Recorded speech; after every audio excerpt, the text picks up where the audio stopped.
Harmonize anazidi kuwapa maswali mengi sana mashabiki zake kwa kile ambacho kinaendelea kwenye Instagram account yake. Amekuwa akiposti maneno kadhaa, lakini pia leo amekuja na video ambayo inamuonyesha akichoma ua. Ni kitu ambacho watu wengi sana wanazungumza, lakini pia watu wanajiuliza kwamba nini ambacho Harmonize anataka kutuonyesha, kwa sababu jana usiku Harmonize alionekana ni mtu ambaye ana mawazo fulani ya mapenzi. Leo amekuja na video ambayo inaonyesha akichoma ua la rose, ua ambalo limekuwa likitumika kwenye zawadi za kupeana wapenzi, yani kwamba wewe kama una mpenzi wako unaweza kumkabidhi ua ambalo la upendo kabisa, ua rose ambalo Harmonize leo anatuonyesha akiwa analichoma ua hilo, jambo ambalo watu wengi sana wanajiuliza kwamba Harmonize ana nini ambacho anataka kutuonyesha. Harmonize ni moja ya msanii ambaye hapa katikati tumeona jinsi ambavyo alikuwa akipambania kurudisha penzi lake na Kajala, na of course Kajala alimwalika Harmonize kwenye siku ya 40 ya mjukuu wake ama mtoto wa Mario, ambaye Harmonize pia alikuwepo akiwa amealikwa, na of course tuliona jinsi ambavyo walikuwa kienjoy, na watu wengi wakatafsiri kwamba Harmonize na Kajala yaweza kuwa wamerudiana, lakini kumbe sio hivyo, kwa sababu baada ya pale Harmonize alifunguka akasema kwamba yeye alialikwa kama watu wengine, lakini pia kule kucheza kwa Harmonize na Kajala kumemkumbusha mahusiano yao jinsi ambavyo yalikuwa, na akitamani kwamba siku moja waweze kurudiana. Lakini pia Harmonize kwenye posti zake mbalimbali alikuwa akionyesha jinsi gani ambavyo anatamani kurudiana na Kajala, lakini pia kuna moja posti ambayo Harmonize aliposti akisema kwamba siku yote Kajala akisema kwamba Rajabu unataka tufanye maisha, siku hiyo hiyo basi Harmonize atamuoa Kajala. Hayo ni baadhi ya maneno ambayo Harmonize ameweza kuyaposti kwenye Instagram account yake siku chache ambazo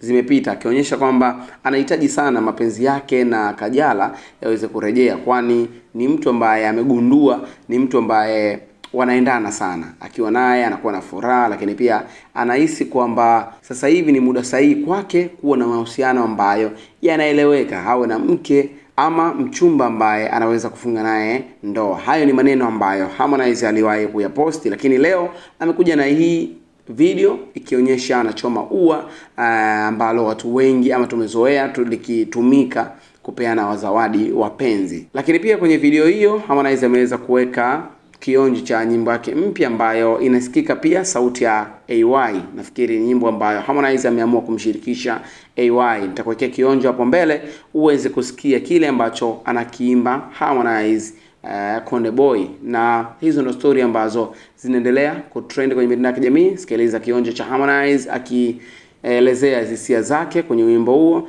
na of course watu wanajumlisha na hiki ambacho kinaendelea cha yeye kutamani kurudiana na Kajala.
Never